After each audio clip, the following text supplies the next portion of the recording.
Clearwater. It's the one we've been waiting for. Number 1, Texas Tech, and number 8, Nebraska, with the star power that is off the charts. You got Ball now from and Kennedy and Ball now from, and they are ready to go. The Red Raiders in town, unbeaten, with Nigeria, the 2-time NFC Pitcher of the Year with the $1 million right arm. And she will get the start in the circle tonight for Texas Tech against the Nebraska Huskers. On the other side, we may see Jordy in the circle. We're definitely going to see her swinging the bat. A 2-time national champion at Oklahoma, and then came back home to Nebraska to jumpstart this program and see if they can get a national championship back to Lincoln. Hey everybody, and welcome.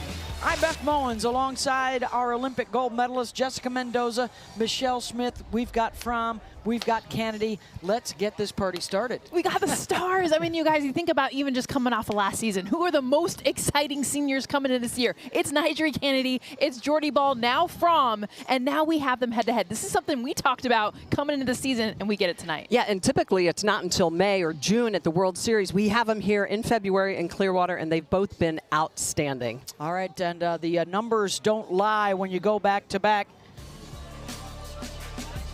79 wins for Nyjah, 72 for Jordy. And look at the career ERAs, sub-1 for Nyjah. Fromm, we might see her in a relief role. The strikeout numbers, remarkable. And we're going to see Fromm step into the batter's box right away against Nyjah today. Well, and Nyjah is the premier pitcher. How about number 1 in wins, 79? How about over 900 strikeouts, number 1 in D1. She has an explosive rise ball. She has energy, she has passion, and she owns that circle. Well, guess who she gets to face? Leadoff batter, Jordy Fromm, and she does it all. She swings the bat. You think about her numbers last year, 459 batting average, a 1,500 OPS, 23 home runs. And oh, by the way, she pitches too. Her numbers, 1.63 ERA last year. That's why she was the Big Ten Player of the Year. Everything that she does, both with the bat and in the circle, one of the most dynamic players we have ever seen in college softball. She'll be at first base, batting leadoff in this one. This is the 3rd time they are playing number 1 this season. They've already faced number 1 Texas twice. And Alexis Jensen, the freshman, will get the start in the circle. Jensen was outstanding in game 1 here in Clearwater. She has great ability to move the ball around the zone. It's a changeup she should throw about 26% of the time, a rise ball about 36% of the time. It's droppy, it's moving, and that changeup is so tough to hit. It's hard to sit on when she's got so many other tools with the rise, curve, and drop. She just, for a freshman, throws with a lot of energy and from that left side. So it's a lot of spin, a lot of upper half. She's got a good screwball, curveball as well, but she does mix speeds you have to be careful with. There is a look at the starting lineup for the Red Raiders. Maya Davis, 457 average on the season already with 11 runs batted in. Davis and Tony are the only 2 starters back from last year as the Red Raiders hit the transfer portal hard and brought in a handful of big hitters and another arm in the circle for Jerry Glasgow's side. 11-0. And a dominant start. They're 5-0 here in Clearwater. Already with wins over Florida State and FAU. And Davis will rattle that one right back up the middle to lead things off. I wonder if she was sit and change. First pitch she sees, change up, whacks it back up the middle. Her 7th hit here in Clearwater. And here is Mia Williams. Jerry Glasgow been playing around with his lineup defensively and at the plate and in the circle early in the season, trying to find the right moves. Williams crushes that one foul. I think she'll see another one inside, at least for a few more pitches. That one riding in on the hands. And Alexa Jensen does a nice job, as somebody talked about, against these righties, getting in and then using that off speed. Expect to see that very soon against Mia Williams. 7 hits with 4 RBI here in Clearwater for the second-team All-American last year at Florida. Glasgow said she's made some big changes to her swing this year. 59% of her hits, extras. She's way back standing on the chalk in the batter's box. Williams off the dish since Jensen's been working that inner half. Oh, nice changeup and gets the strikeout to down. This is really good effective velocity. She works underneath the hands with the curveball, and then what does she do? She goes to the outer half with that changeup. It's knee buckling. She throws it often. She throws it consistently. She picks up her first strikeout, first out of the game with that changeup.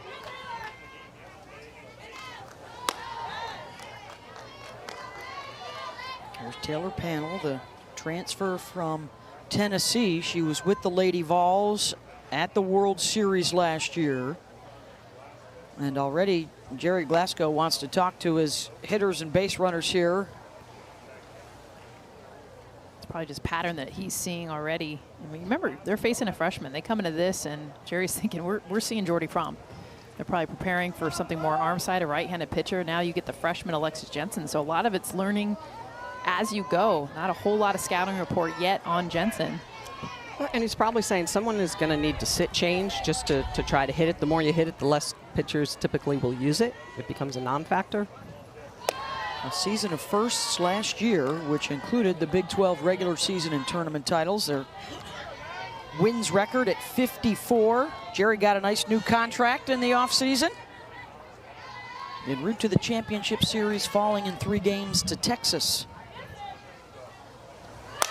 Panel pops it up. In foul ground with that swirling wind, and it blows back fair. And a base hit for Taylor Panel. Well, early in the game here, coach already trying to make something happen. Look at Davis is running on the pitch. She's got to retreat when she sees the ball is up in the air, but because of that wind, Beth, you talked about it, it's going to fall inside the line. So a base hit for Panel.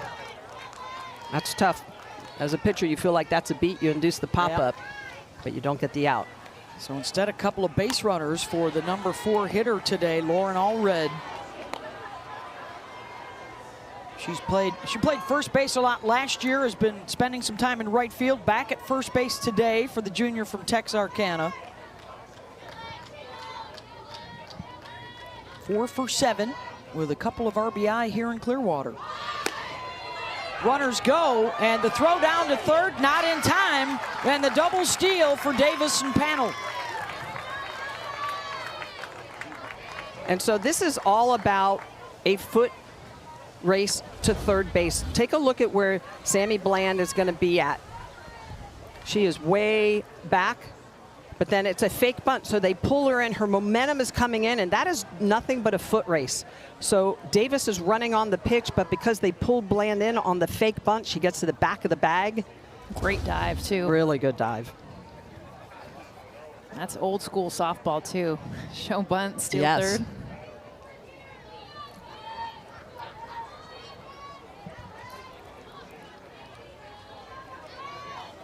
Kate Canetta doing everything she can to get back on that after luring in. So a couple in scoring position for Lauren Allred. Texas Tech a chance to strike quickly. Allred out to center. Hannah Core has it. Davis tags and will score from third. Sacrifice fly makes it 1-0.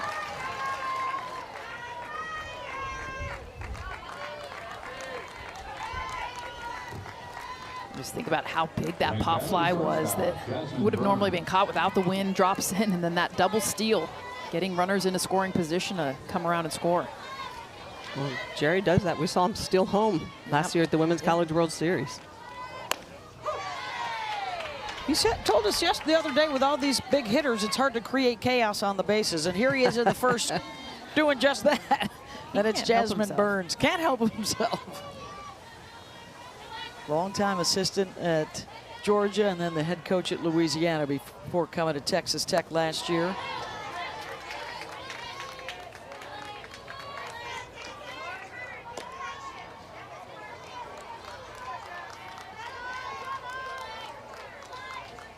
Burns with one hit has struck out 6 times here in Clearwater. Does have a couple of RBI though with that hit.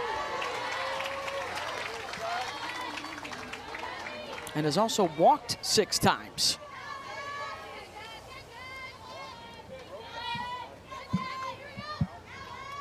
Facing the freshman, Alexis Jensen. Here's the 1-2. Trying to get out of the jam. Opposite field and back and reaching up to hold on is Casey Hoffman. But a run in for Tech. Start here for Tech. You look at her numbers over the course of this young season. Her senior year, that .95 ERA. I mean, one of the most talked about pitchers. We've talked about her time at Stanford, now at Tech, 2 years. And what does she throw? What are you up against if you're Jordy Fromm coming in the batter's box? Well, first you got to start with the rise ball. This pitch, the movement, 73 miles an hour. Look at the spin rate, 2491 RPMs. This is over 200 above average. The changeup that she also will throw in, the screwball, 2 lefties and righties. That mix of pitches from 73 all the way down to 58 miles an hour. And Jordy Fromm, 5 leadoff home runs against Nigeria Kennedy, who has not allowed one yet this season. Something's got to give. Jumping right into this matchup of the 2 All-Americans, potentially the #1 draft picks in the AUSL Pro League next summer. Potential teammates on the United States Olympic team in a couple of years.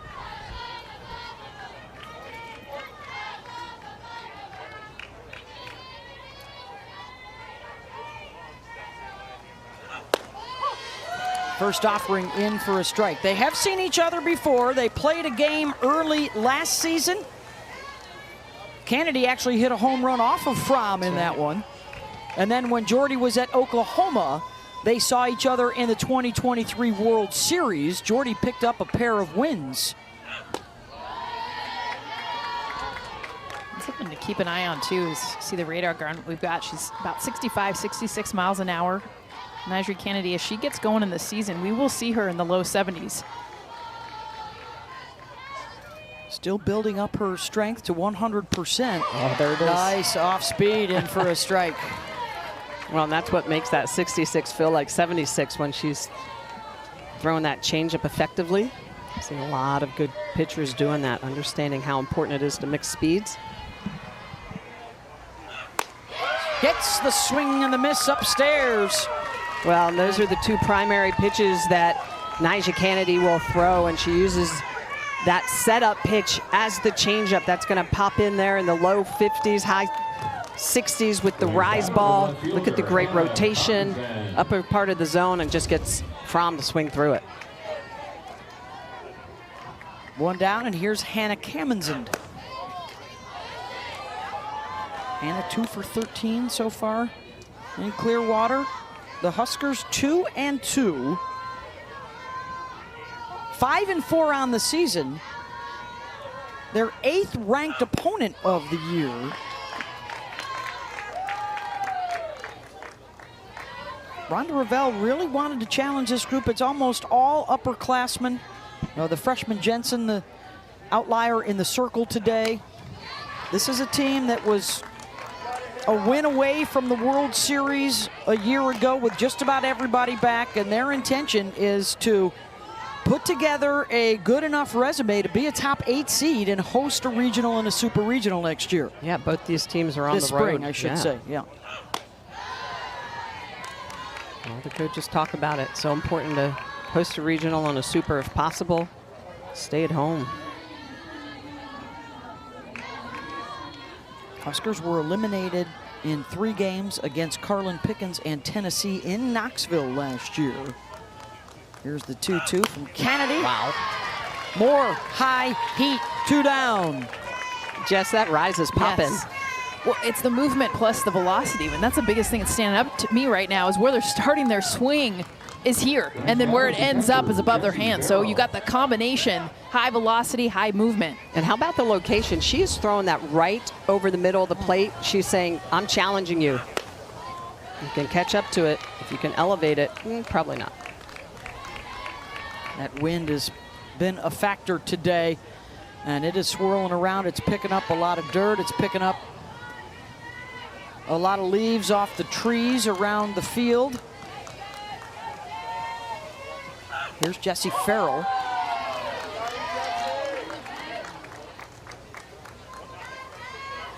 Tatum Stolting, Robbie Guest, Phil Freeze, our umpiring crew today. 1-1 pitch. Oh, you see the trigger there from Jessie Farrell. I mean, gearing up for high 60s, high velocity. And she just selling the changeup right now, 53 miles an hour. Trying to strike out the side. Oh. Looked like a curve on the outer half. Doesn't get the call. Also recognizing Jessie Farrell's off the plate, kind of ready for that rise or screw on the inside part of the plate. So great job by the battery to go away.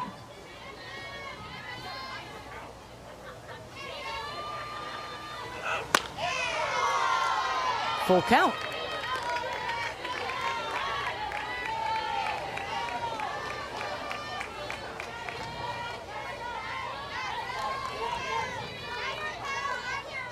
Farrell, the transfer from UNLV. Just did get a piece of it. Hitting .286 this weekend. 3 home runs, 7 RBI already on the season.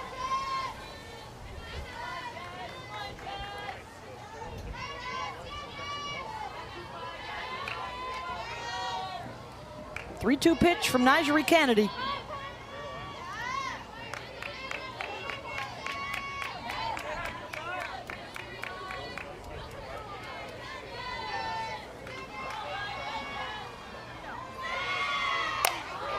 And that's out to left and right at Desi Spearman.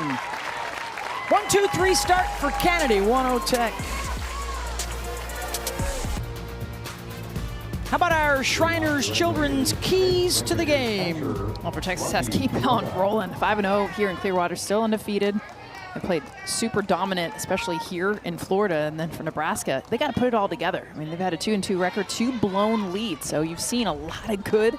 Their pitching staff, including Alexis Jensen, and they're hitting, but putting it all together at once. Both of those blown leads against top 3 opponents. Jensen to face 6, 7, and 8. Here's Longy Quiroga from Los Angeles getting the start behind the plate. Texas Tech has had 13 different players start. They've used 5 different pitchers as Jerry Glasgow figures out how this team of all-stars can not only play together, but be happy together, develop the chemistry, putting it all, towards the good of the team. Locker room chemistry typically is a really good benchmark of how successful your season's going to be. Yeah. So getting everybody to It's going to be a challenge. Play together, play for each other. He says it's been tricky already, but you know what? He's being as transparent as he can. Says it's based on performance, who the opposing pitcher's going to be, what your analytics say about you as a hitter. But there's something to be said. I think that works for 2 or 3 players. You can't have your whole lineup in flux. You can't have your mainstays. I mean, Longy Quiroga, she's one of 3 catchers on this team. If you're rotating in and out all the time. Well, because it is about reps. This is a sport where the more reps you get, typically the more comfortable you become. But it's a plethora of riches. I mean, he's got a lot of options to choose from. Well, and the other thing is, there's 2 ways to look at their schedule because they only have 7 games left all season against ranked opponents. So there's another foul ball down the line. Either you will have an opportunity to play a lot of people and start them in a variety of different games, or a lot of those games could be shortened and you could lose a lot of innings if you're run ruling everybody. Patty Gasso talked about that with Oklahoma, that the number of run rule games they had really stifled her opportunity to use pitchers out of the pen, pinch hitters out of the dugout. All fascinating discussions to follow along with Texas Tech. And there's a strikeout for Jensen, her second one down. Jensen early in this game doing a good job of really mixing speeds, mixing corners. This one on the outer half, it's a curveball with a little back door on it. The lefty is going to paint that outer half, bend it back in. Quiroga thinks it's outside, but a good job by Farrell to frame that pitch, get the strikeout for her freshman pitcher.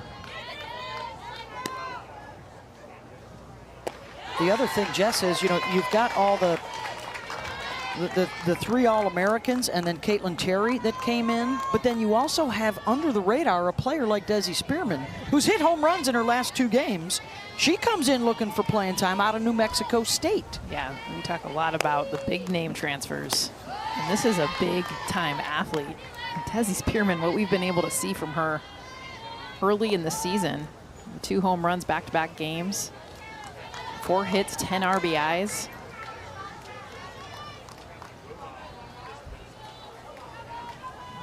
That's here in Clearwater. Mongi Quiroga, who was just up to bat prior. We talked about her behind the plate, but also her bat as well. Jackie Liss, a lot of transfers. Yeah. That aren't even the headliners, but no, they could be. But they're showing up. And Desi's a good case in point. So against James Madison, one of their wins here, she played shortstop to start, moved to right field, moved to left field, ended up as the DH. All in one game. Yes. You were like, all year? No, all in one game. You love that versatility. Absolutely. All those young athletes. Play as many different defensive positions as you can. 2-2, and well, you're loving this from the youngster. Alexis Jensen with her 3rd strikeout. Oh, going again to that arm side of the plate. The lefty going to work the outer half to the righties. This one's got more up than in, so she uses the backdoor curveball against Quiroga. Against Spearman, she goes upstairs with the rise ball. Picks up her 3rd strikeout already in this game. Here's the number 8 hitter, Haley Toney. How about Rhonda Ravel, Laura Sipple, the pitching coach for Nebraska, going with the freshman, Alexis Jensen. Everyone kind of expected Jordy Fromm, her wanting to see her youth. She has looked good here in Clearwater. Rhonda calls the pitches for her. All Alexis did as a Gretna Dragon in high school under the direction of Coach Bill Hurd. That's a powerhouse program in state. She won championships. She was a 2-time Nebraska Player of the Year. How about 80-plus wins and 900-plus strikeouts in her prep career? Impressive. Hurd's brother coaches at Omaha, so that's a... Mike Hurd. Yeah, Mike Hurd. And then I also love the Moxie, so Jordy's number 98. I'm going to take number 99 because I got next. I got next. I love it.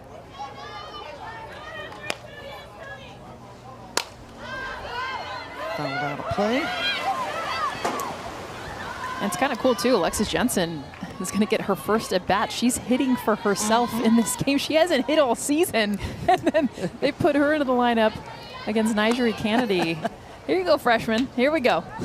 Not only are you facing this lineup of all-stars, you're also going to hit against one of the best pitchers.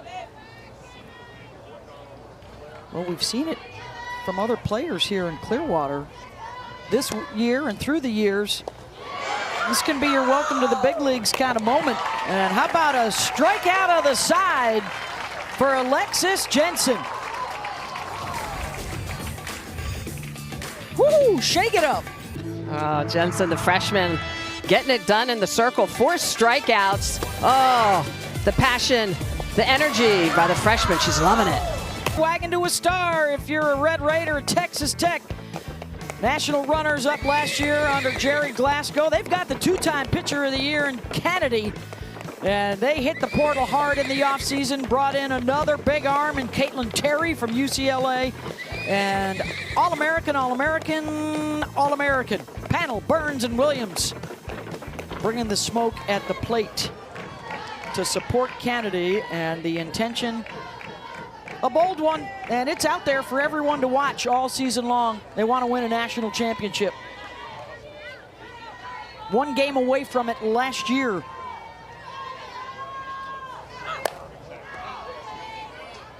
Out on the outfield grass, Williams, and that's going to drop. None of the outfielders came in really strong to call her off there. Someone's got to take charge there, and that's exactly what Jerry Glasgow is yelling. This is all outfield. So Caitlin Terry, Maya Davis, both of them. Maya Davis, watch her in center field.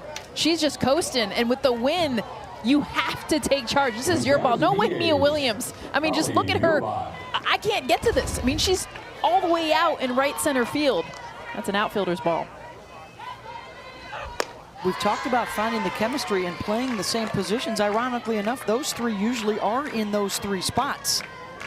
I mean, it's also wind, and I'm not making any excuses, but off the bat, Maya Davis sees that as a shallow pop fly, and it kept on going. But you got to know that. Yes. We've known it since we woke up this morning. There is wind today, ladies. Yeah, read the room or the field. Here's one of Jensen's former teammates at Gretna, Carly Muehlbach. Redshirted last year, a lot of power in high school. Nebraska hoping for more of that this season. Slowly working her way into the lineup. She's 2 of 5 here in Clearwater.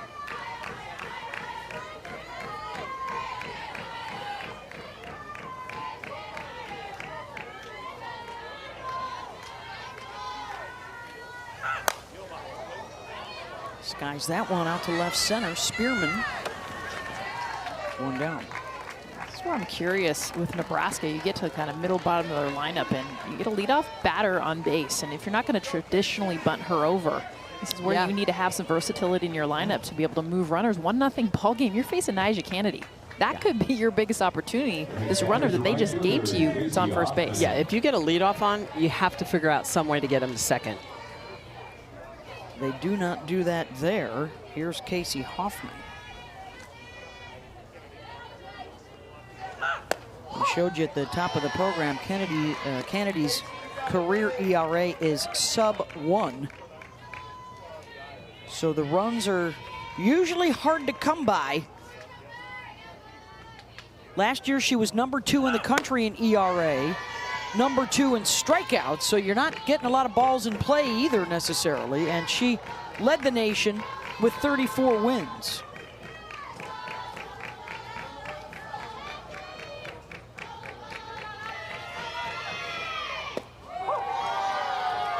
This changeup on the outer half is, look at a little bit of movement. That had some good break back into the zone. Next strikeout for her is number 900. 50% of her outs, strikeouts. It's insane. That is. And also for the defense, like, you're not getting a lot of action. You gotta stay on your That means toes. you gotta be ready.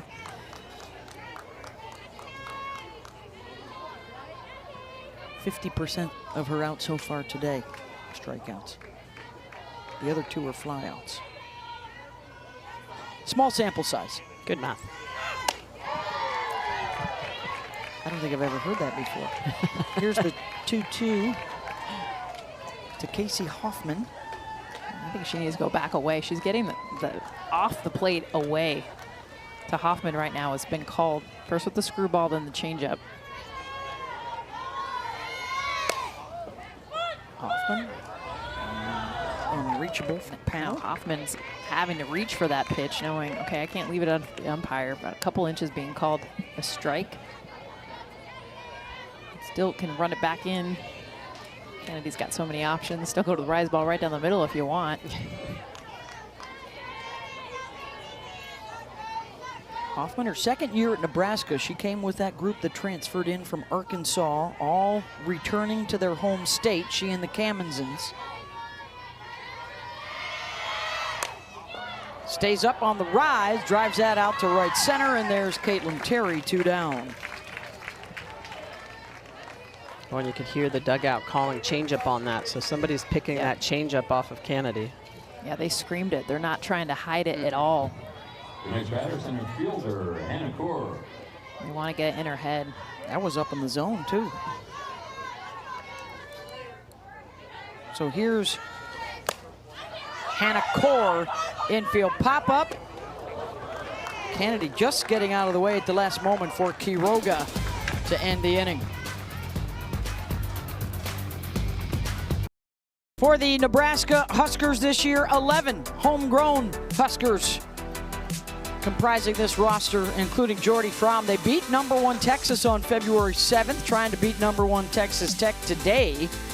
2-2 so far in this Clearwater Invitational. It's a veteran group, and they're off to a 5-4 start to the season against a very difficult schedule. This would be huge for them to stay above 500 They were in the Supers last year, and they are trying to get back to the World Series for the first time since 2013. Their head coach, Rhonda Revelle, 34th year. She's a Hall of Famer with 1,100 wins. She has coached and played in the World Series as a former Husker. 9 and then the top of the order here for Texas Tech.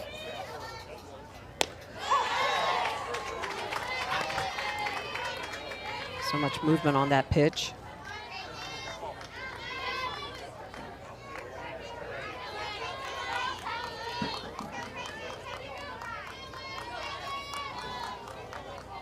Jensen, 4 strikeouts through the first 2 innings. Finishing up 1 time through the batting order here.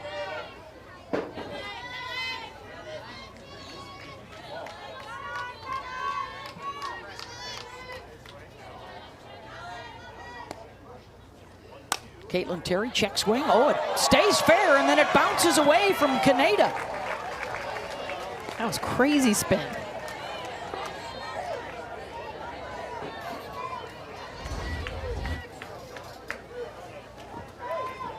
Watch where this thing starts and then just moves. I mean, honestly, as much, I think they gave it an error, but this is like, how do you even stab this thing to get it and throw it to first base? So much spin. Base runner to open up the top of the 3rd for Texas Tech, Maya Davis. So now the 2nd time around to see Jensen. She singled and scored in the 1st.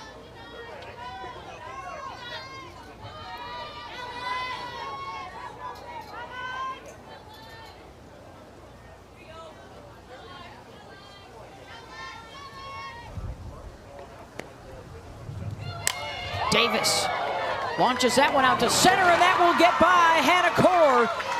The base runner Terry stopped momentarily, but still has enough to roll all the way around and score, and Davis with the RBI double. Maya Davis just continues to swing a hot batter. 2nd hit already in this game, and this pitch is moving away from her, but she does a great job getting barrel, driving through, and it just kind of gets on another level. You thought maybe the outfielder Hannah Core had a chance on it. Keeps on moving towards the wall, and Caitlin Terry coming all the way around from first base. Yeah, Jess, that's a curveball from the lefty freshman that just does not get away from Davis, and she punishes it. 5th double of the season for her, except another RBI. She is just great in that leadoff spot with power and speed. That is some bullpen activity for the Huskers. Kylie McGee, the transfer from Arizona State, junior out of Anaheim. As Revelle talks with Jensen. And Maya Davis, I mean, just overlooked sometimes because of all the talent on this team. She is one of the holdovers from last year. Has been with Jerry Glasgow for 4 seasons, came with him 2 years ago from Louisiana. All Big 12 and all Big 12 defensive team last year in center field. I like the Jerry too. I mean, he came all the way over to his dugout, had every hitter come out of the dugout and just had a meeting right here in the middle of the 3rd inning. This is Mia Williams, number 2 in the order. Struck out looking at the changeup first time around. Dropping down the bunt, it is a beauty. No chance. Runners on the corners here with nobody out. So this is just picking apart the defense for Nebraska. Take a look at where the corners are. They're back, so they're going to look at coming down this line, and that's going to leave Jensen to have to go get this because the 3rd baseman is not sure to come up. She's covering the bag. That is just taking advantage of the defense at this point. I'm always a firm believer. That's not on the scouting report, by the way. No. She's a home run hitter. Exactly. I'm always a firm believer that the corners have to go get the bunts. Yeah. You cannot always rely on your pitcher to pick up the bunts after they're finishing their pitch. So here's Taylor Pannell. Oh, she thinks about the same thing. Williams will take 2nd base uncontested. That was just to get the runner over, was to kind of mess with the defense so that way the runner could easily steal 2nd. There's no way Taylor Pannell's going to be bunting now. Runners at 2nd and 3rd. She's looking to bust out of a slump. She does not have an RBI here in Clearwater, has stranded a dozen runners. Popped it up. Kaneda will run out of room. And this Nebraska team, 12th error already this year. 6 in the first weekend, 6 here. That's one area they're going to have to clean it up in order to help this pitching staff. 1-1 pitch. Oh, it's the swing and miss. Yeah, this Nebraska team, one of the front runners, one of the contenders in the Big Ten with the likes of UCLA and Oregon and Michigan.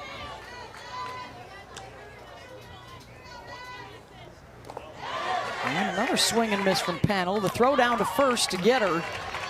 Runners hold. 1 down. Strikeout number 5. Good changeup, showing up at about 41 feet, just diving down. A lot of movement. Good job by Farrell to keep that in front, especially with runners in scoring position. And here's the number 4 hitter, Lauren Allred, a sacrifice fly to bring in a run in the first.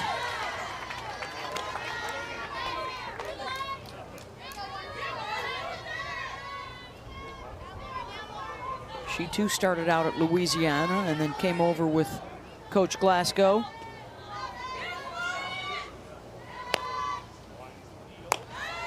Had that memorable walk-off sac fly to beat Oklahoma in the World Series last year. And had a super regional walk-off home run.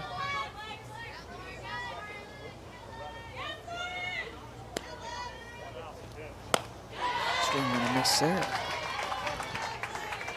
She's late on that. You can tell she's trying to identify the changeup, kind of waiting.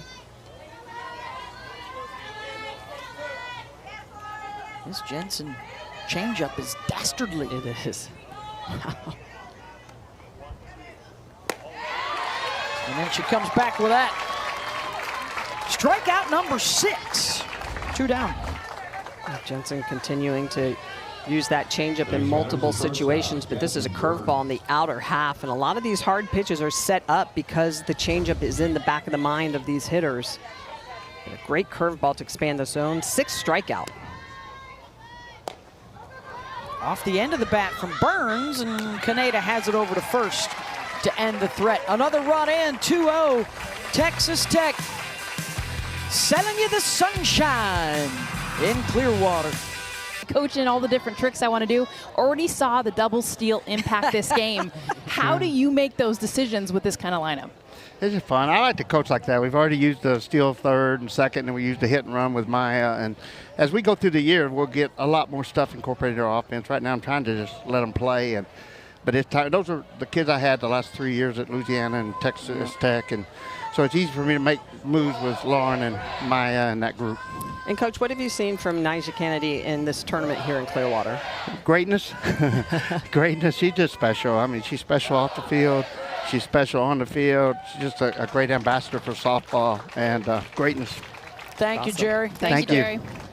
11-0 on the season for Texas Tech, led by Kennedy in the circle and this all-star lineup at the plate, averaging 9 runs per game. And then the opponents hitting a measly 163 so far this year. Kennedy back out there in the circle to face Alexis Jensen, the starting pitcher, who also hit in high school. This is her first collegiate at-bat. And she gets it off a nice Fire thrown in. Now you're 0-2. 0-2. When I was talking with the coaches, though, they said she can hit bombs. She's got the bat.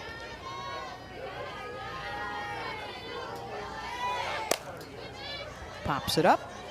Panel has it. 1 down.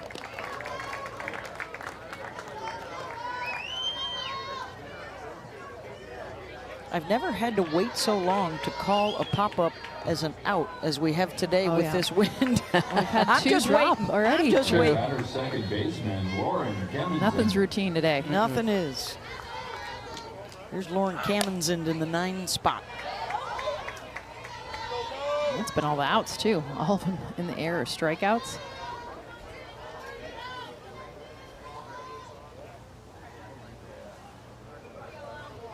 this will be one time through the lineup here for Kennedy, which means Jordy Fromm is on deck.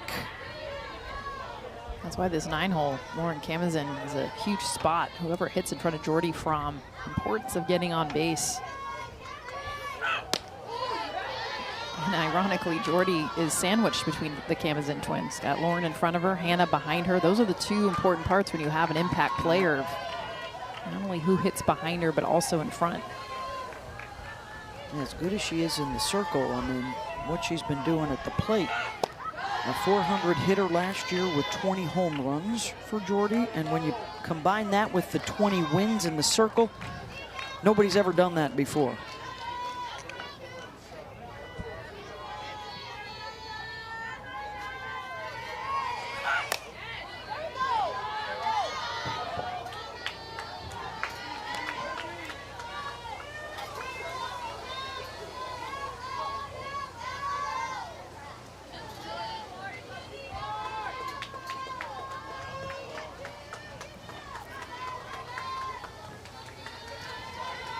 Two-2 pitch. Into the screen. It's another reason why Camazin is so good in this 9-hole. She battles from this position. You know, we talked about it earlier in the tournament. I love her in this position, and then they moved her up to 5th in the lineup. I was like, oh, I really like her in the 9-hole. Oh, jammed her. Well, no, they called changeup. Yeah. And they got it wrong. They yelled changeup from the dugout, and I mean, look at the swing. I mean, she could swing so late on this because she was looking changeup. 2-2 again. There's the changeup. And they didn't have it, so she changed something. You can just sense, too, with Fromm there in the background, the buzz, the pending showdown that everybody here wants to see. As much as it is team against team, the women's sports now are embracing the superstar qualities of these players like Kennedy and Fromm. And with 2 down, here comes Jordy versus Nigeri. 3rd strikeout for Kennedy. She got Jordy on a rise ball back in the 1st inning. Well, the dugout's now got to quiet down. They don't have the change. Last strikeout, they're screaming it out. So I'm sure Jordy, she kind of gave him a glare back, like, don't even think about it. I want to have all my mind right here on Nigeri Kennedy. Yeah, read it out of the hand.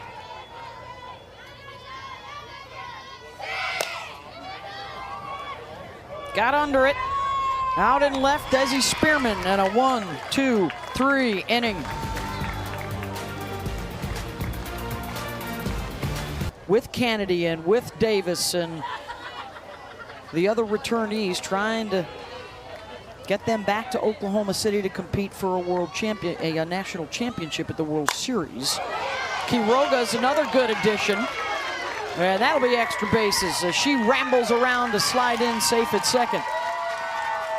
Well, Quiroga struck out on a pitch on the outer half, a backdoor curveball. This is another pitch on the outer half, but it's elevated. And look at the way she gets around this, Jess. Yeah, absolutely. Great job with her hands in the barrel. And this is what you see from Longy, is her strength is middle away. To your point, Smitty, she gets something up and out, pulls it down the line. A lot of power. Another transfer. I mean, we talked about the 3 All-Americans. Quiroga, another one coming over from Cal. Last 3 hits for Texas Tech have been on the first pitch, too, so very aggressive swinging early on from Tech. Michaela Garcia will come into pinch run. Quiroga can re-enter. Here's Desi Spearman. Struck out in the 2nd. Jensen has 6 strikeouts. 2-0 Texas Tech lead, 1 in the 1st, another in the 3rd.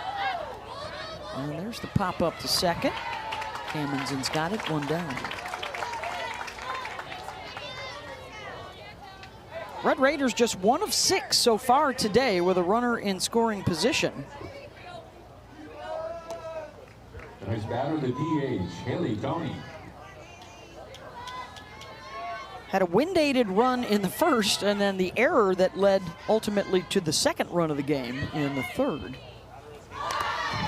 Talked about Nebraska putting it all together. I mean, you look at Jensen and how well she's thrown. You mentioned the 6 Ks, but Nebraska has 12 errors already. 6 in opening weekend, 6 this weekend. And there's been a couple other errors that don't count in the books. Missed pop flies, communication, stolen bases. So that's the kind of stuff they need to put together.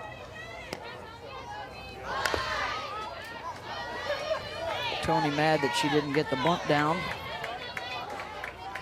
And Farrell mad that that smashed off of her leg. Seems to be okay. There's the number so far for Alexis. No free passes. Those 6 Ks, the swing and miss. Her mixing in that off speed, hitting the corners.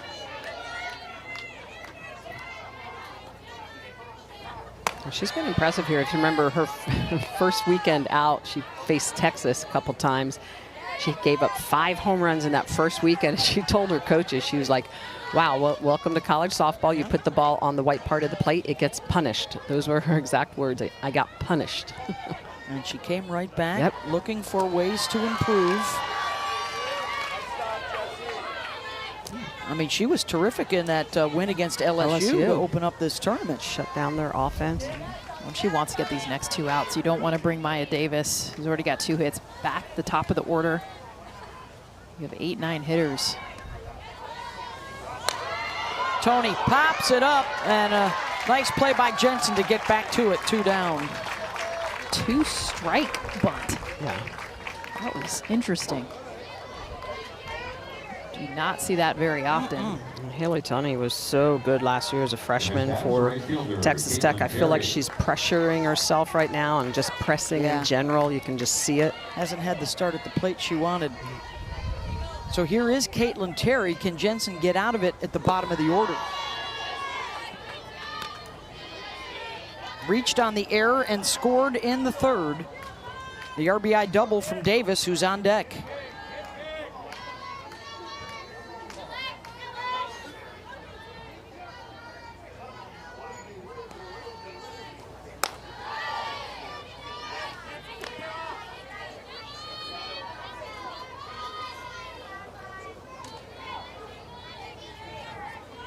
The other impressive thing for Texas Tech, it's been somebody new almost every game for them here that has provided some punch. It was Jackie Liss in their Florida State game. It was Davis against Northwestern. It was Allred against FAU. They had 3 home runs in their NC State win. It was Williams yesterday against JMU.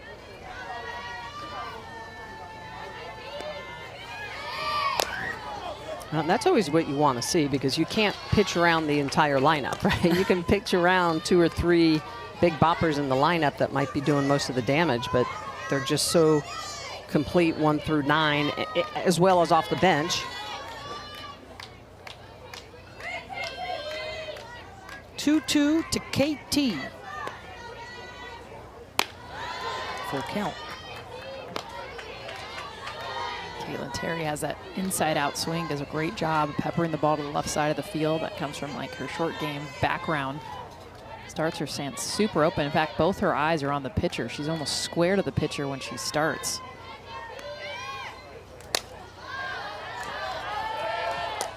But allows her to see the ball travel, which is exactly what you have to do against Jensen. Yeah, and that's off speed. Yeah, that's why she was not fooled by that off speed, able to barrel it up, get rid of it, live for another pitch.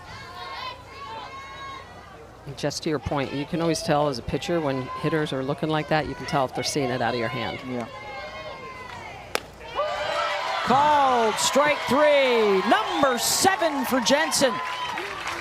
Ends the inning. How about the freshman? She gives up a lead-off double and comes right back to get out of the jam. Curveball, picks up the big strikeout. The freshman, 7 strikeouts. Clearwater Invitational. We got a good one. Texas Tech and Nebraska here in Clearwater, and we've got a good one on the mic with us, Rhonda Ravel. Rhonda, Alexis Jensen, we've been talking about the 7 Ks, some moxie and passion, giving her the bat as well to swing the bat first time this season. What have you seen from your freshman? I'm seeing her going out there competing with everything she has. You know, we had a really good film session before the game and have a good game plan, and I really like what she's doing, and she's about ready to go through the third time through the lineup here, and this is important for her. This will be the first time this year that we're going through the third time in the lineup, so this is a super important game for her. I have a lot of belief in her. Really appreciate what she's doing and giving to our team.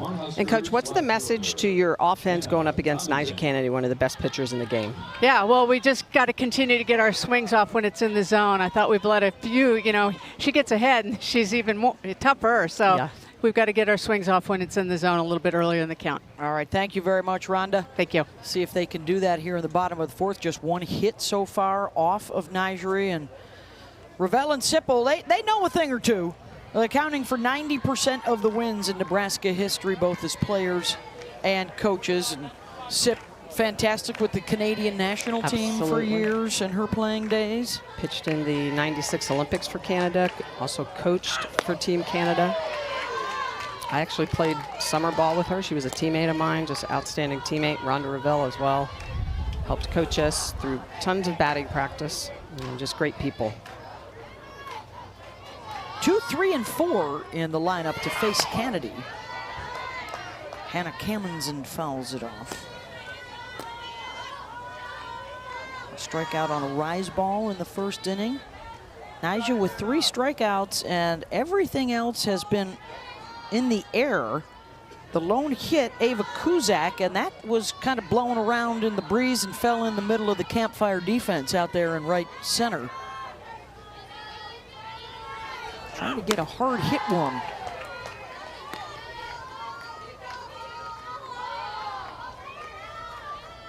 Against Kennedy, the senior from Topeka, Kansas. 2 trips to the World Series with Stanford. A trip last year with Texas Tech. There's a deep fly ball. Back it goes off the base of the wall.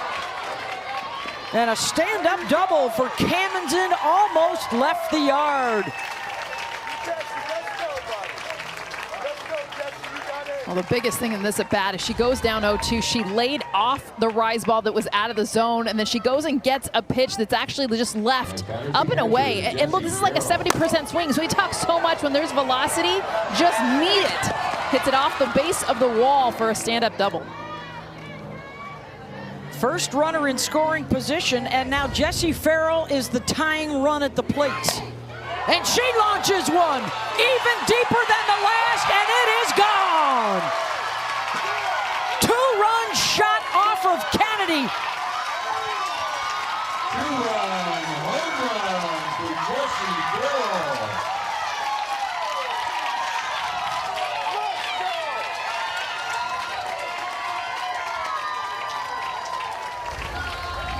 This game turn in a swing. Jessie Farrell gets a rise ball just left down in the zone. You talk about hunting something, laying off, out, getting it down.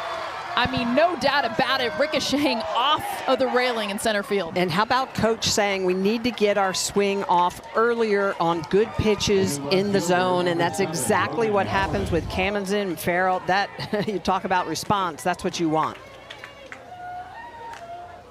All even at 2 apiece. And Caitlin Terry will jog out to the bullpen for Texas Tech.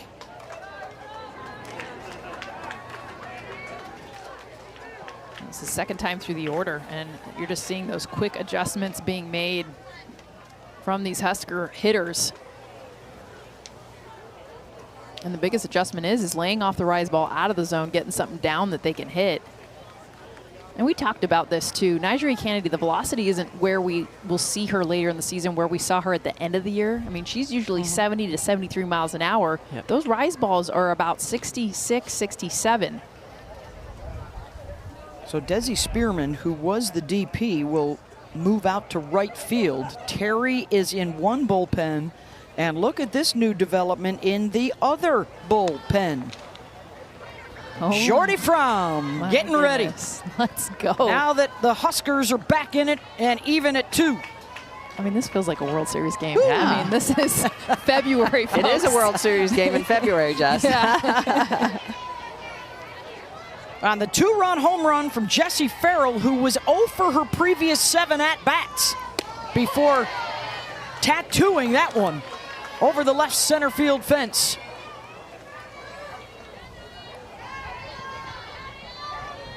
So that was Ava Kuzak.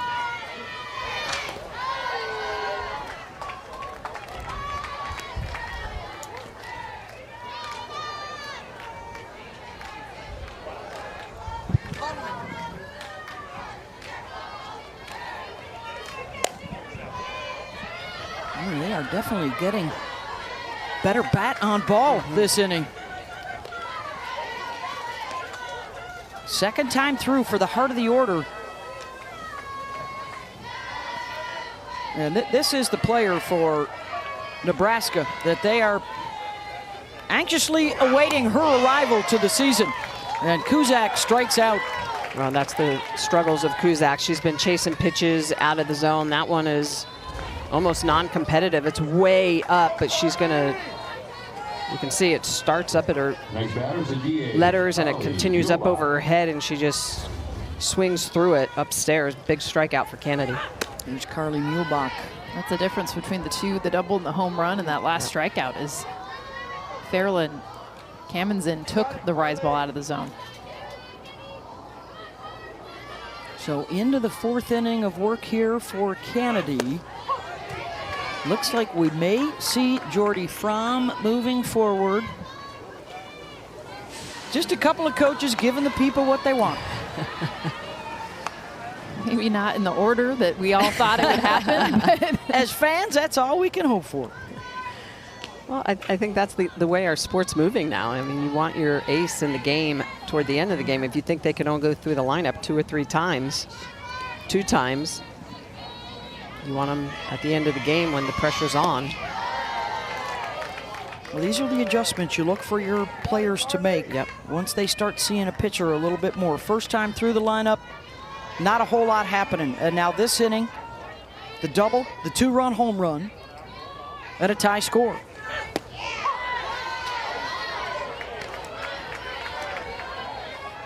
also good for Nebraska to see the hitters that hit behind Jordy get production. And Kamenzen and Farrell, Jordy has had a quiet bat, but you don't want all that pressure to be on her. You can tell that Nyjah is a little bit frustrated with her changeup, and you can see she's slowing up a little bit, kind of kicking the dirt after that last pitch. Full count here. Oh, that was ball 4. And if you listen on the mics at home right now too, you can hear the Nebraska dugout scream out change. And this inning, they seem to have gotten it back. You guys thought she made him an adjustment. Maybe it's not something she's comfortable with just yet, trying to hide it. A lot of times it can just be to mess with the pitcher. It might not even be that you have it. And she loses Muehlbach. That is her first free pass issued.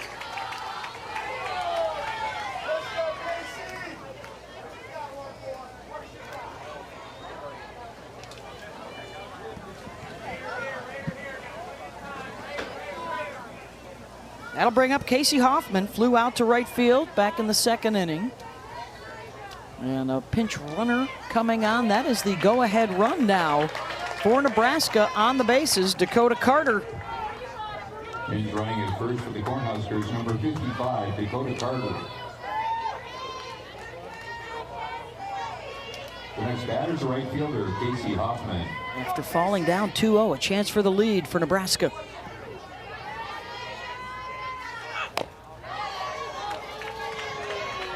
Hoffman will walk that off.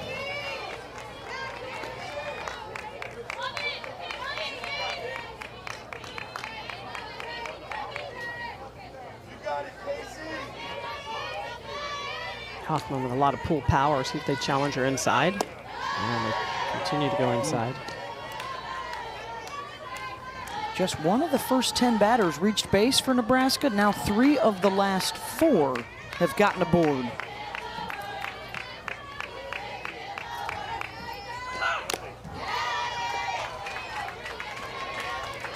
Fouls that straight back, 1 and 2. And just to your point, that rise ball, like picking which ones you really attack is so important, because the ones that are even just slightly elevated, you have to lay off them, because even if you do touch them, you're probably not going to hit them well. It's that one that's 2 balls lower than that. Called strike 3, got her outside, 2 down.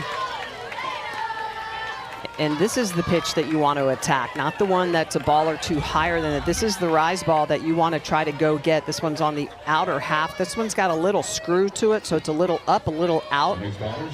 Nigeria will throw a screwball away from lefties, but that one is kind of leaking up and out of the zone, picks up the strikeout, 5th of the game. I mean, that's still a tough pitch to hit. That's the thing, is when she's locating that pitch as a lower rise away like that, not a whole lot you can do with as a left-handed hitter. Hannah Core looking for a breakout moment after a slow start for her at the plate this year.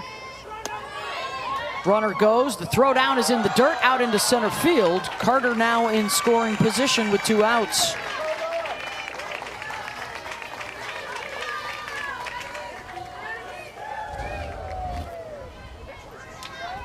Tough pitch to throw on down and inside. Quiroga drops down, but Haley Toney already at the bag, and it's behind her.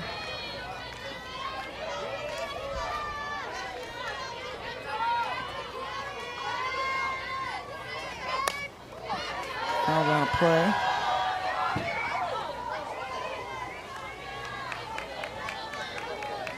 Terry was in the bullpen, now back in the dugout.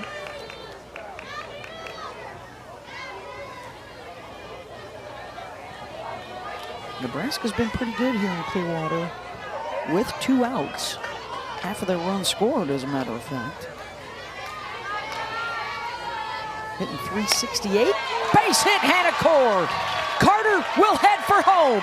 Throw in from left field, offline, and the Huskers are out in front. 2 for 29 on the season, and Core goes bang.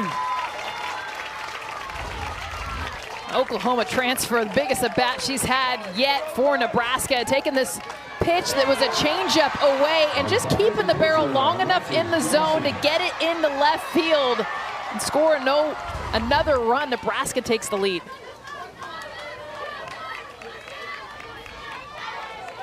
The Farrell home run, and now the Core RBI double. It's 3-2 off of Nigeria Kennedy. Oh, and that's a hit on a changeup on a 1-2 count. The double also a 1-2 count, so a couple of pitches, couple of hits given up with 2 strikes. It was the second time so far this season they've fallen behind.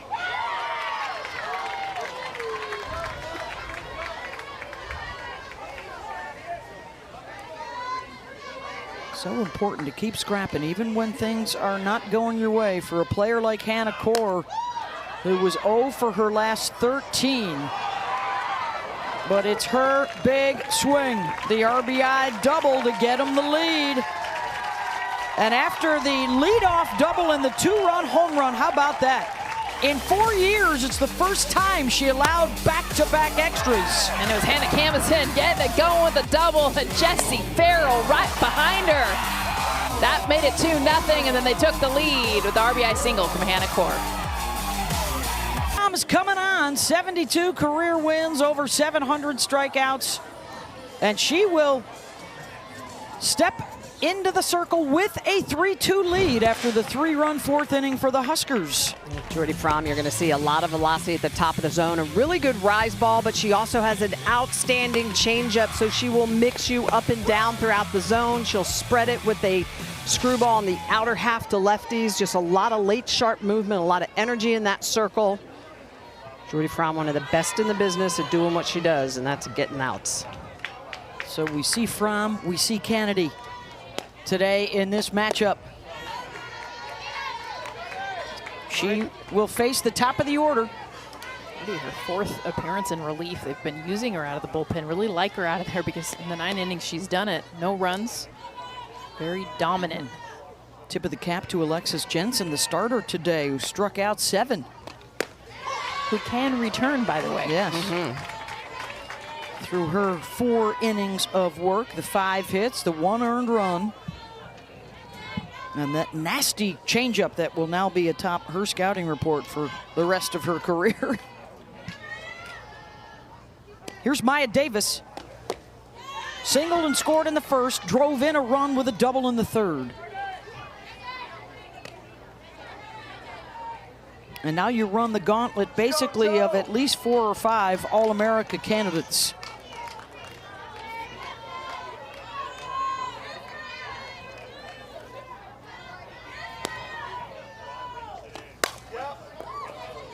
Slow roller to second, and they got her. 1 down. That's a big get. Massive get. Scored the first run of the game, the big double in the third. Just the speed on the ground. Yes. She was like a half a step from being safe. Doesn't get any easier now. Mia Williams, 19 home runs last year, transfer from Florida. Struck out in the first, and then a bunt single in the third.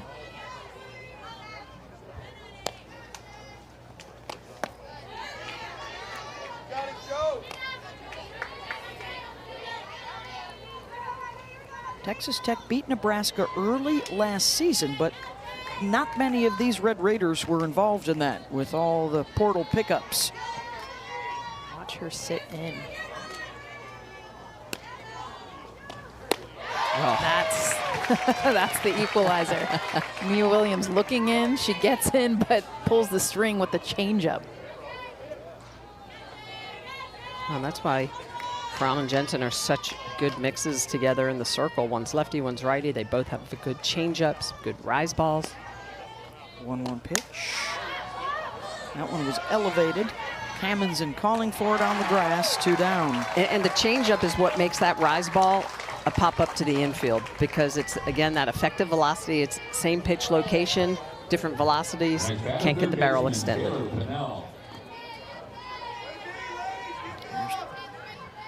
Taylor Pannell, a single and a strikeout for her today.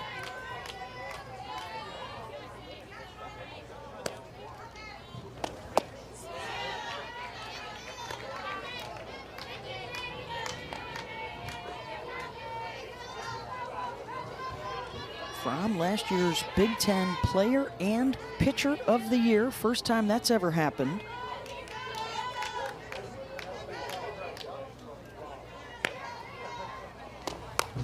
Has a chance to be several rarities. First team, 4-time All-American. She could be a 4-time Conference Pitcher of the Year.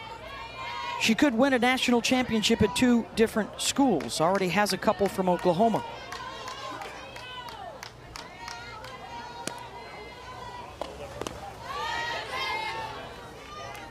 Not many have the kind of big game experience that she does, a part of those 2 championship teams with the Sooners. A lot of innings and regionals and supers in Oklahoma City. And pressure. Came back that sophomore season. All eyes were on her to get it back. Had to overcome that forearm injury. Her freshman year was not used until late in the World Series. And again, as you mentioned, the pressure after winning as a freshman, expectation to repeat. And the senior urgency. I mean, Yeah. This is it for most of this team. How about This is your one chance. Change up, 3-1. 3-1. So you're thinking as a hitter, I'm diving into this Yeah. pitch, and then whoop. Nope. Nope. Looking for the 1-2-3 inning here in the top of the 5th.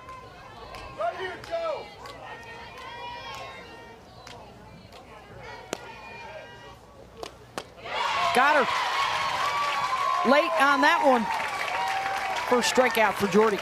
They get the dirty changeup 3-1 to get you to 2 strikes, and see what this pitch does. You're going to slow the bat down, and then you're going to come right back with the velo to get the swing and miss late. Perfect job of setting up that fastball late for the strikeout. To the 3rd inning, how we got to where we're at. Big double for Maya Davis off the base of the wall to score. Caitlin Terry coming around. That would make it 2-0. It looked like Tech was going to keep on rolling, but the Huskers had another thing in mind. Coming back, the big double to lead off the inning in the fourth. Hannah Kamenzin and Jessie Farrell sending this one out of the park. They would go on, score one more run. That home run made it 2-0. It was 3-zip before the fourth was over. That's where we stand, 3-2 Huskers. Nyjah Kennedy back in the circle. 9 and then the top of the order, and it's another showdown with Jordy, who's on deck here behind Lauren Kamenzin.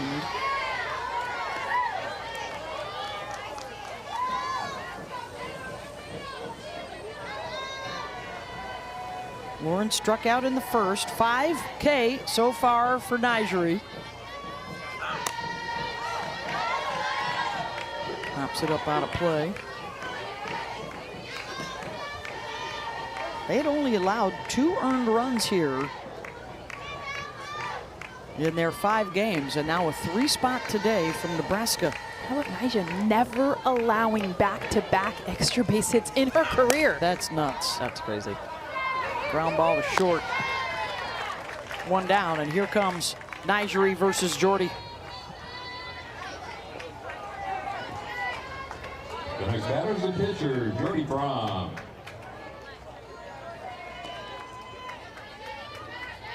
Struck out on a rise ball in the first and then flew out to left in the third. Let's go, Joe.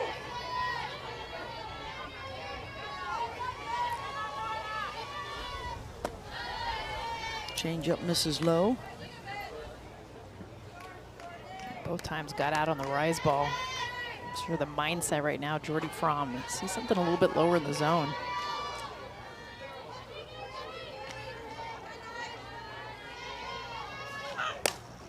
Reaches for that, out into shallow left, and back to make the play is Tony. 2 down.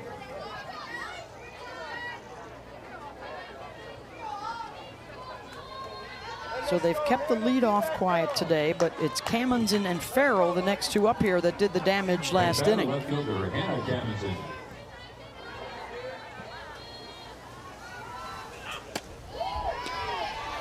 Scored on the Farrell 2-run home run.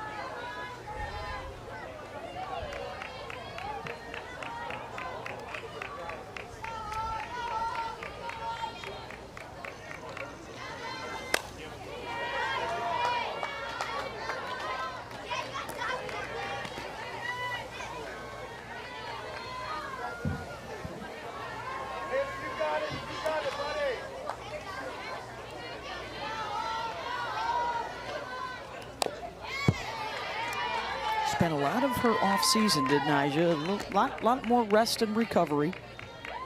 And the whole idea, Jerry Glasgow was telling us, was the build-up towards the mayhem. Get her peaking in the postseason. The idea, too, not to have her throw as many pitches and as many innings as she did last year. Ran out of gas in Game 3 of the Champ Series, throwing every pitch in Oklahoma City. They added Caitlin Terry's arm this year. He's building Samantha Lincoln as another 3rd starter.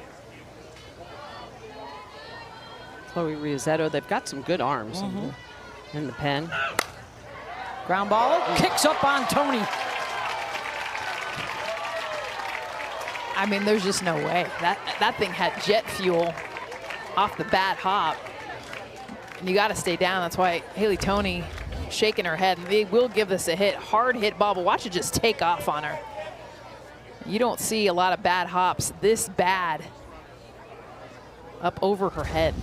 Let's go, Jessie. You're that girl. The next batter is the catcher, Jessie Farrell. So here's Jessie Farrell, the home run hitter.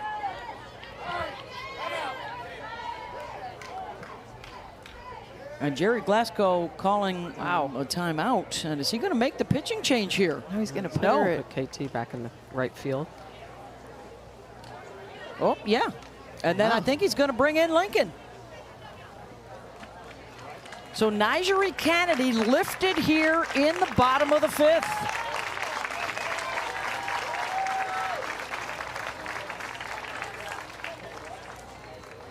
Three runs on 5 hits for Nyjah. She struck out 5.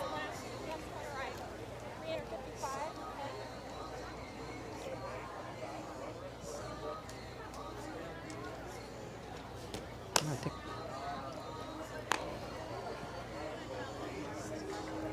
Three earned runs back in the 4th inning. 6th time in her career that she's allowed it. Talk about the back-to-back extra base hits. Felt like a quicker leash just in this inning. She got to those 2 outs pretty quick. And that last base hit, it seemed like if anyone gets on base, they were going to make the change. Yeah, and I think both these coaches have said it. They really want to challenge their young pitchers to try to get them a little bit more established. The freshman for Nebraska, Lincoln the sophomore for Texas Tech.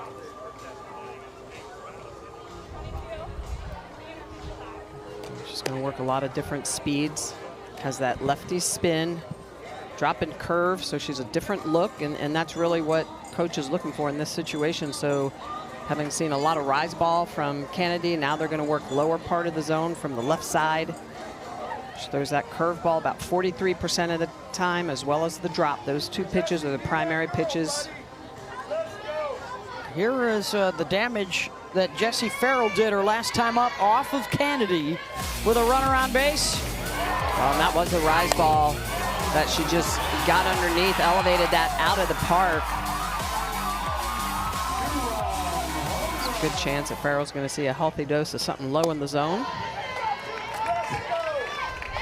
So Lincoln out in the circle. Caitlin Terry re-enters the game out in right field, and Kennedy, for now, in the dugout. Hey, we believe, Jesse.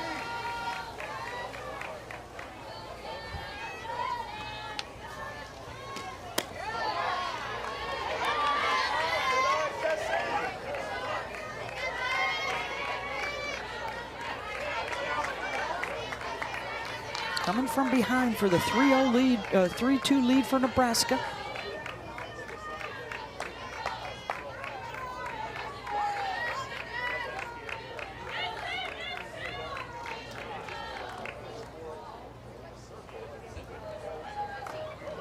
And now Quiroga wants to talk with Lincoln.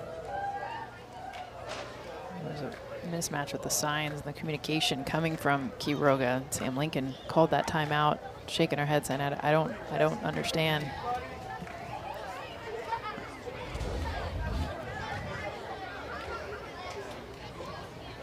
I don't know what that means. Yeah. Well, better than the guess and go up there and throw something that you're not supposed to. Sophomore out of Taunton, Mass, a former Massachusetts Player of the Year. It's Logan Holloman out left.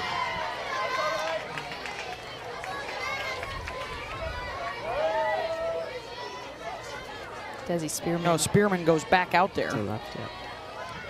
Where she started earlier.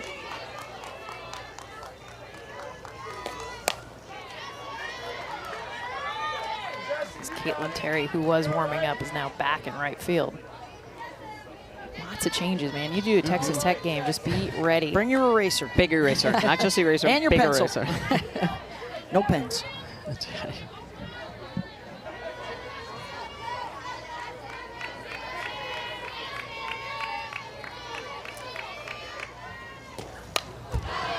Fouls that off.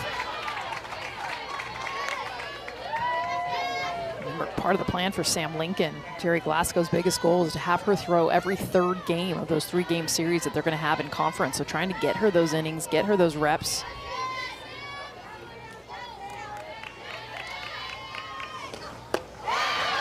It's the strikeout. That ends the inning. 3-2. Huskers in front. Sam Lincoln, the sophomore, coming in a pressure situation, going upstairs with the rise ball to pick up the strikeout.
Oh, Nebraska showing some good fight. Down 2-zip, rally with a 3-run fourth, and they are in front. Leading off for the Red Raiders. Looking for their second win against a #1 ranked team this year. They beat Texas last week. Now have Texas Tech on the ropes. A couple more at-bats here for the Red Raiders. 4, 5, and 6 due up to face Jordy Fromm.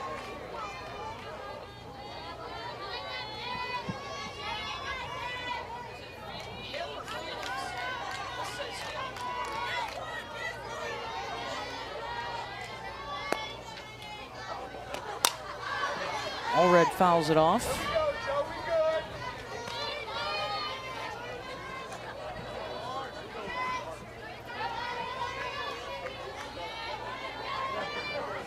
Jordy came on last inning. Got a 1-2-3 start with 1 strikeout. 8th of the day for the Red Raider hitters after a good start from Alexis Jensen. Anything the pitchers worry about, Smitty, with a wind like this? It can be upwards of 20 miles an hour. Oh yeah, you definitely have to make sure that you are pitching to the correct side of the plate as well as the part of the zone, like trying to roll as many ground balls as you can, which is tough when you're a rise ball pitcher. And we've seen that with Fromm and Kennedy. They're both rise ball pitchers. And sometimes you just have to use that primary pitch and just hope that your defenders are going to be able to get under something. Or better yet, that the hitters aren't able to get under something and bash it out of the park. And that's where the changeup comes in to be important. 3-1 pitch. Allred out to Hoffman and right. 1 down.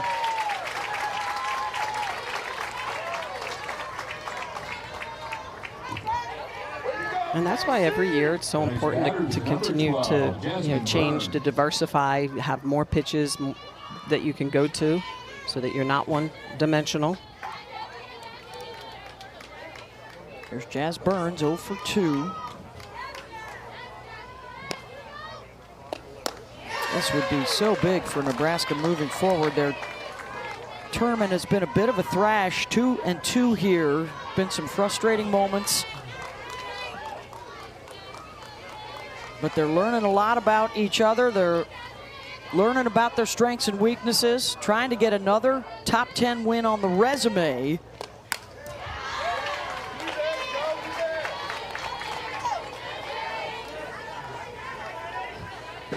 I love the way Coach is, she told us, she's like, we're old school. We're going to bring in from the dugout, you saw her just flashing the sign out to her battery. And I'm like, no, Coach, old school is when the battery actually calls the game. That's old school. He used to do that? Yeah. Professor Schmidt. That's right. It's all locked in there. Jordy doing a good job getting in the hands right now. Jasmine Burns, 25 home runs she had last year. Ohio State coming in this year, huge numbers. Look at top 5 in Division I, another All-American. How about 455 with those 25 home runs? 75 hits. Man. Coming from the same conference as the Huskers. Jammed her again and pops it up. 2 down. That's impressive because right now Jordy Fromm sees that they've backed off the plate. They're trying to look inside, but she still sticks with that arm side run that she gets with that pitch. That's a big hitter to get out. Here's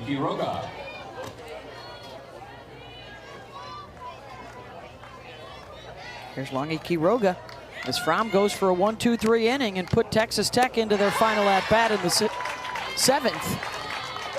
And that's the pitch when Fromm is throwing that changeup effectively on both sides, early and often. She's brutal, tough to hit.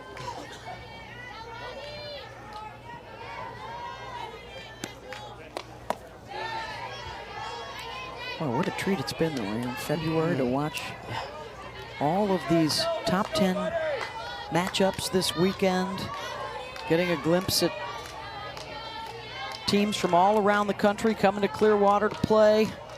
The Stars have been out today. Wow. Trying to check it. 1-2. Quiroga's not so happy about this call. Oh, she went though. Oh, yeah. I mean, She doesn't think she did. that's your whole body. Yeah. Yeah.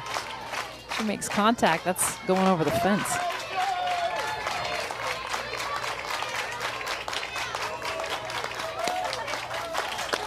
Struck her out. Back-to-back 1, 2, 3 innings for Jordy Fromm.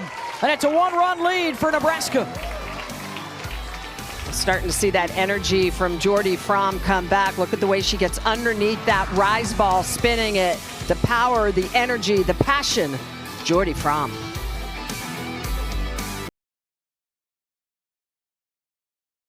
Upsets. And you guys, these are the best teams in the country. 6 losses by top 10 teams. 75 home runs. How about that jersey? Oh, you gotta love the split jersey ball, Kennedy. Claire and her sister Sadie. That was their Christmas presents from their mom and dad, Sarah and Matt. And then our crew, so somebody gave them some swag. Our crew was so good, we found out they are from my hometown of Syracuse, New York. Ooh. Brilliant Christmas idea, though. How cool is that? The foresight, the ticket this is it. with the jersey, knowing for tonight's game. They've been waiting. Yeah. It's the end of December. That's pretty dang cool. Mom Sarah played for the same coach as my high school coach, Kerry Bennett, who Love it. he coached the softball team. My dad, Lenny, coached the basketball team. What? Oh, I love it. That's awesome. 92 years young. He's watching at home today. It's small town. Girl dads that coach them, nothing better. 1-run game. Nebraska with the lead over Texas Tech. We had to adjust the schedule a little bit, try and beat some inclement weather that is headed our way, and the winds have preceded the rains.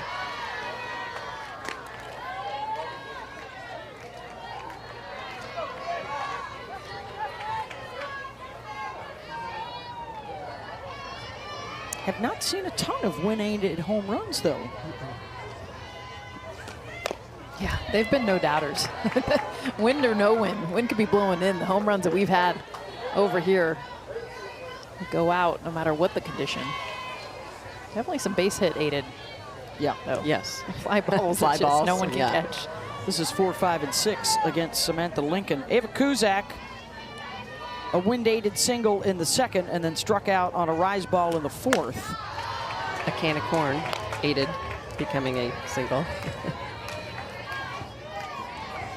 That was against the starter, Nigeri Kennedy, who was lifted in the fifth.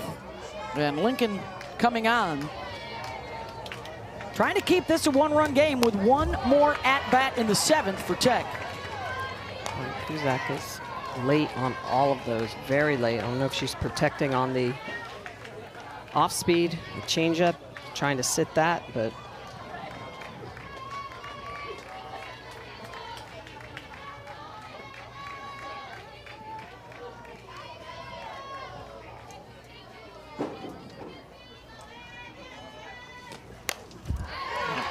Continues to be late. Hasn't made that adjustment. There is a changeup that Sam Lincoln will throw, but Not that's a what lot. she's not, No. not known for. so I'm thinking she's just trying to figure out pitch path.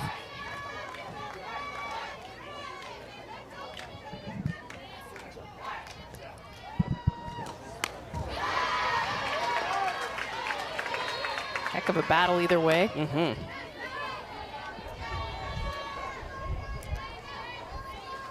Tenth pitch coming of the AB.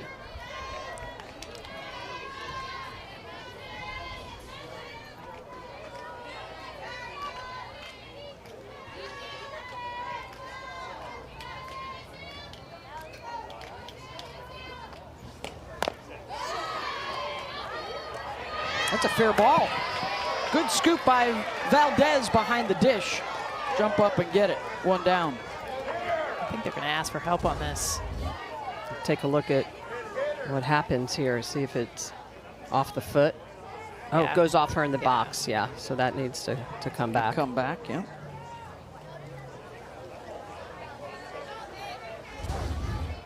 Should probably show her the ball mark.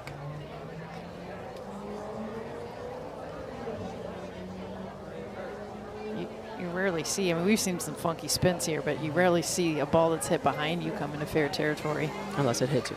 Yeah. Yeah.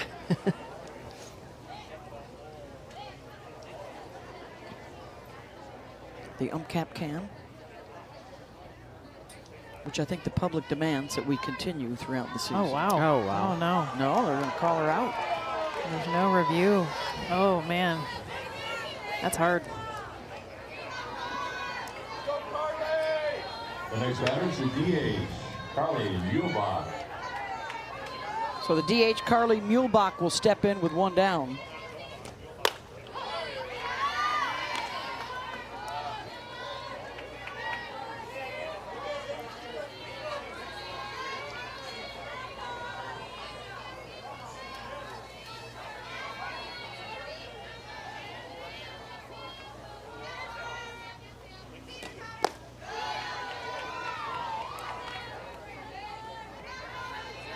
In the top of the 7th for Texas Tech, it will be the bottom of the order that will try and get to Jordy Fromm. Down a run. A tenuous hold on an 11-0 record to keep their unbeaten start going. Muehlbach lashes that one off the top of the wall, inches away from leaving the yard.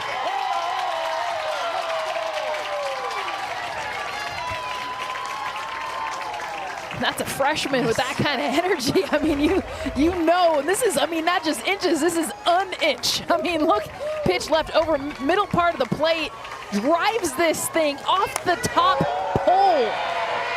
Oh, still stand up double, and look at the energy. The excitement coming out of the dugout, and you gotta love it.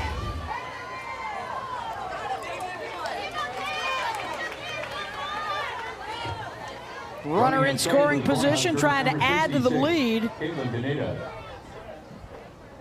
Kaneda is the pinch runner out there.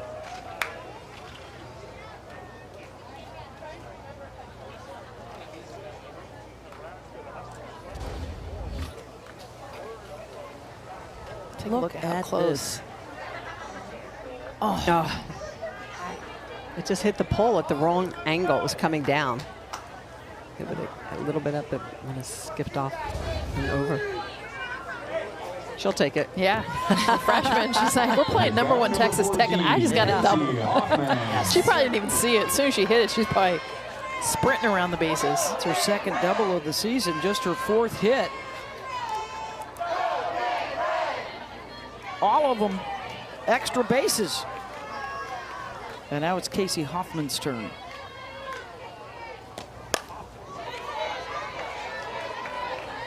Hoffman kind of flying with that front side a bit.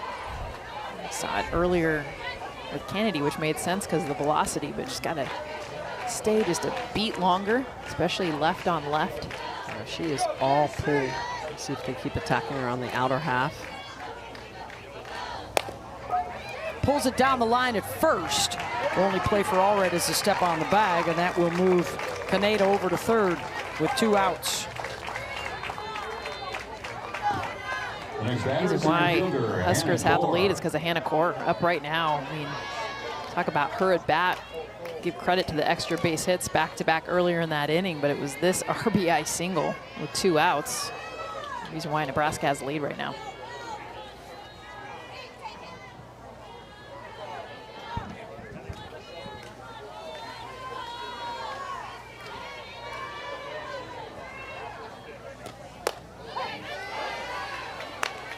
It's in for a strike across the outside corner.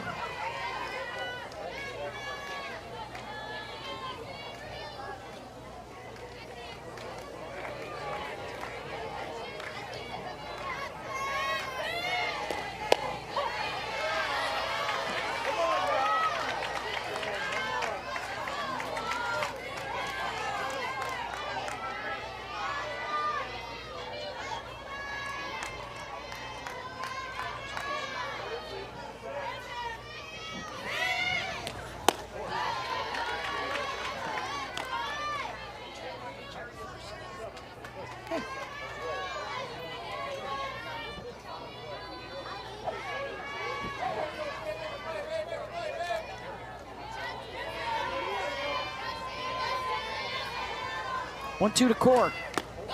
Got her to chase. 1-run game to the 7th. Caitlin Terry due up for Texas Tech against the All-American Big Ten Pitcher of the Year, Jordy Fromm. Children's Clearwater Invitational is brought to you by Shriners Children's, the most amazing care anywhere. And St. Pete, Clearwater, Florida. From game time to white sand beaches, visit spc.com. To the 7th we go. Number 1's in trouble. And for Nebraska, already with a win over number 1 Texas last week, trying for another number 1 win here after they had just 3 in the last 20 years. Wow. Amazing. And it's Jordy Fromm in the circle to try and get it for him. Facing 7, 8, and 9, Desi Spearman, who has a couple of home runs here in Clearwater.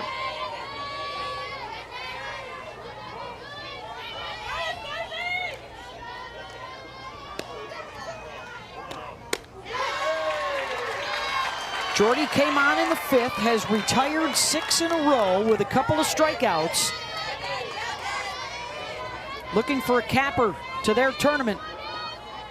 And for Texas Tech, they need a rally to stay unbeaten. They come in 11-0.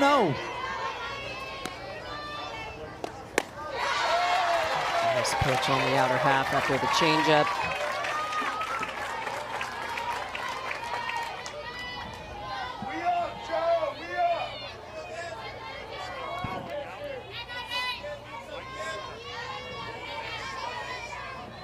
Ahead of Desi, 1 and 2.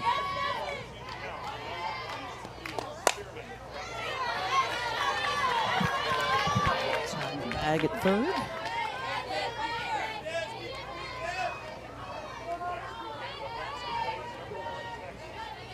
Hey, Joe, let's get this one. This one, Joe. What a great way to finish the week here in Clearwater. Number 1 Texas Tech, 8th ranked Nebraska, and a strikeout for Fromm to start the 7th. They're 2 outs away. How about the impact players brought to you by Visit St. Pete Clearwater? The shimmy of Alexis, the freshman. Jensen getting it done with that curveball. 7 strikeouts, and then Fromm coming in and relief. That rise ball is explosive at the top of the zone. 3 strikeouts for Fromm. Couple on the rise ball, last one on the changeup. Just so effective in the circle. They're a great 1-2 punch. Left side, right side.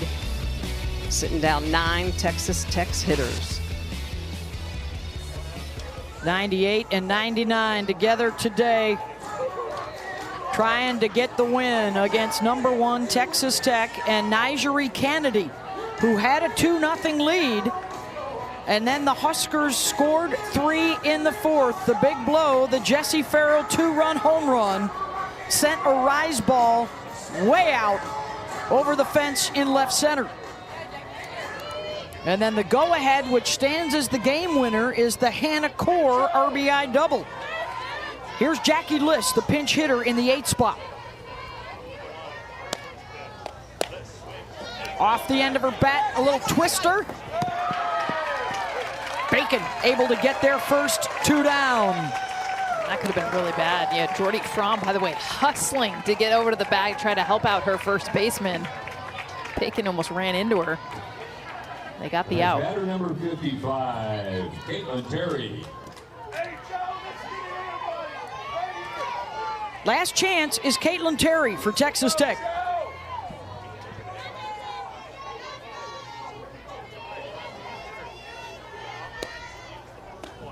Reached on an error and scored in the 3rd, and then struck out in the 4th.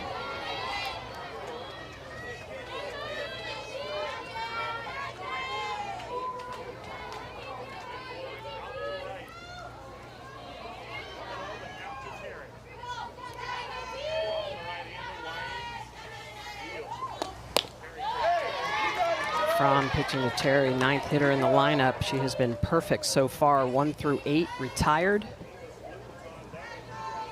Looking to close the book, but falls behind here, 2-0. how good she's been to Smitty out of the pen. Yes. We've seen her start games and struggle with her command, but there's been a different kind of notch she ticks up to. She's coming out of the bullpen. Certainly rises to the occasion, has done over the course of her career. In a 2-0 count, you come to it with that changeup. That just shows the magnitude of how much confidence she has in that pitch and how well she throws it.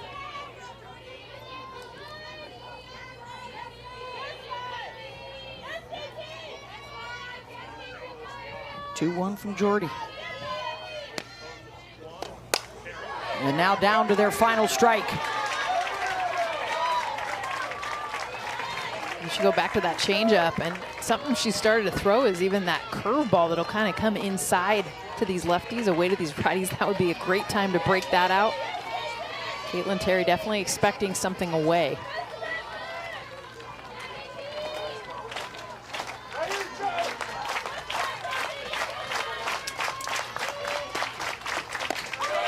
Called strike 3.